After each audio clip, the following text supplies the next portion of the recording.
In March 1947, Earl Louis Mountbatten and his wife Edwina arrive in New Delhi.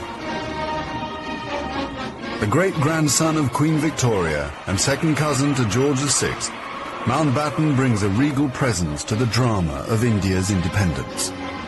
As the last viceroy, he bears responsibility for India's fate. 2nd of April, 1947.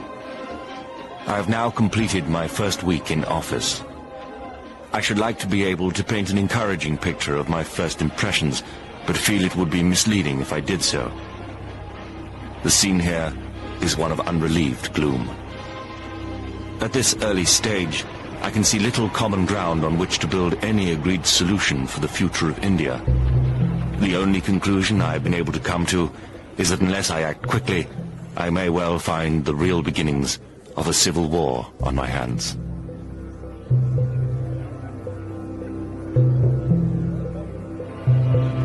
By May, attempts to create a unified India have failed.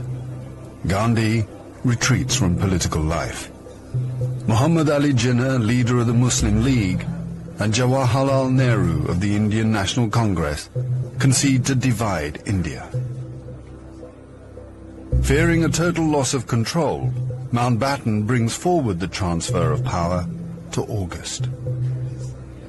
Two nations will be created by partition, a secular India and a new homeland for India's Muslims, Pakistan. Independence, Nehru addresses the people of India. Long years ago, we made a tryst with destiny, and now the time comes when we shall redeem our pledge. At the stroke of the midnight hour, when the world sleeps, India will awake to life and freedom.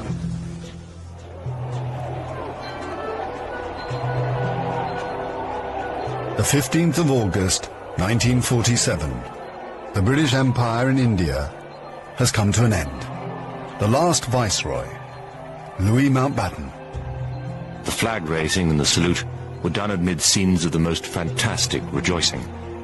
And as the flag broke, a brilliant rainbow appeared in the sky, which was taken by the crowd as a good omen.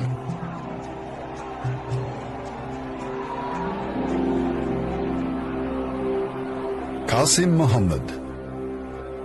On the 15th of August came freedom. The freedom to burn, loot and murder. While Delhi and Karachi were celebrating, central Punjab was burning.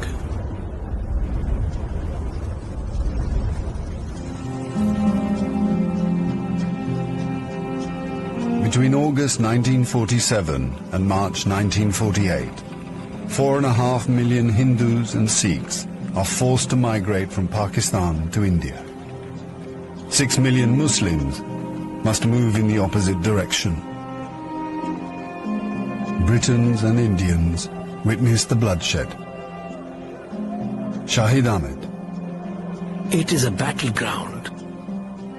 People have gone mad.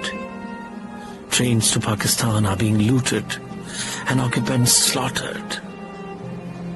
We all knew that carnage was in the offing. So did Mountbatten.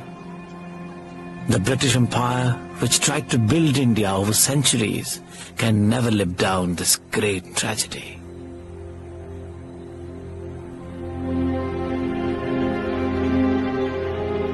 Lieutenant Colonel Hubert Boyd Hudson. The sight from the air was awe-inspiring. In this chaos, millions of refugees were struggling to get to India or Pakistan. Thousands of others were doing their best to prevent them, murdering them by the hundred. But death is nothing. There are things more terrible than death.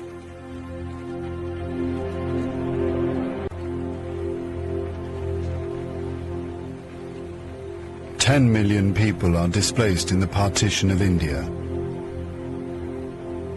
1 million are dead.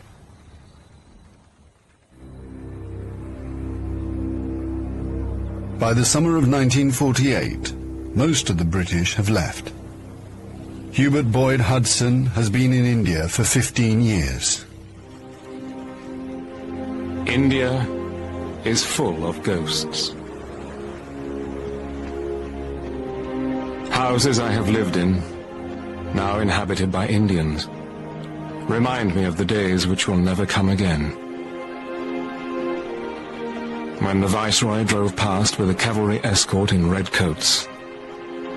I have seen the greatness of the British in India, but now it is all ended, and we are the last to leave, the few who are trying to tidy up the mess which the sudden splitting of an old empire has caused.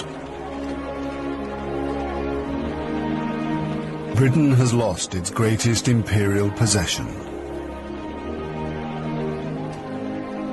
Mahatma Gandhi once said that if India became free, the rest of the empire would follow. In the next 10 years, the fire of India's independence will spread around the globe, from the Middle East to Africa.